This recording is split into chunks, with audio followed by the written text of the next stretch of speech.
not the CIA, but the United States has never been able to think further than 6 or 8 years in the future. I mean, even when it comes to federal budgets, inside the United States, one of the longest federal budget is about 5 years. Anything after 5 years is like, what's the point in even planning? So most budgetary cycles are literally year to year. Sometimes you have 2-year money, sometimes you have 3-year money, and in rare occasions, you have 5-year money. That means we can't plan more than 5 years in the future as a federal government, let alone dictate to a sub-agency like CIA a 5-year objective. So to your point, all of the American objectives are short-term objectives. Wow. Right? That's all scary to me, man. The UK is not better off. No. Because, I mean, you guys have seen it with your prime minister. The turnover is incredible and unpredictable. That's the person who's leading the country. They're the ones that in many ways dictate who supports them on their staff. How do you do that? And the American people, just like the British citizens in the UK, we're in it for life. I'm not going to ever be not American. I may not live in the United States, but I'm not going to be not American. I'm in it for the next, I mean, if I'm lucky, another 40 or 50 years.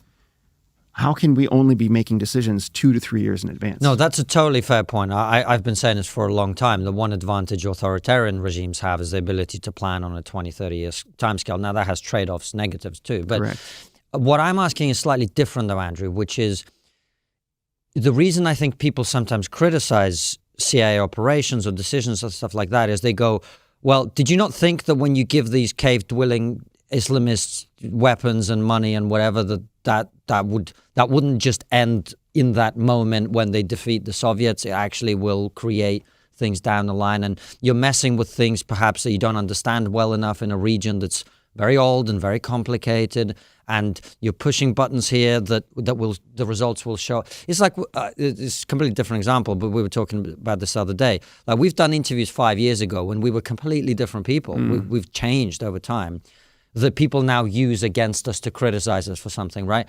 I'm talking about that, but on a much bigger scale. Absolutely. And I would say that criticism is fair. Yeah. It's absolutely fair because you can see it play out in the headlines.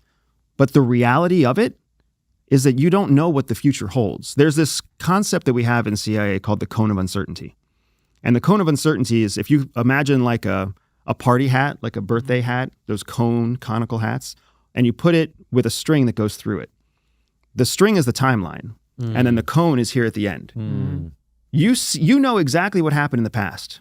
It's a very clear string of events. And then there's this point where the string enters the conical hat. Right there at that moment, you have high confidence of what the next moment, which is hidden inside the cone, you have high confidence what that's going to look like. But as you start looking further into the future, the cone of uncertainty gets bigger. The string could completely change. It could morph. All sorts of unknowns could happen, right? So when CIA or when U.S. policy or when any democracy makes a decision, they're looking at that cone of uncertainty, and they're looking forward 7 days, 14 days, 30 days, 90 days, a year, a presidential campaign cycle. They're trying to find a reasonable period to look forward to so they can assess the likelihood of what the future will look like. But with every year that you have to look forward, the uncertainty gets more and more. So it becomes a game of diminishing returns to start what-ifing.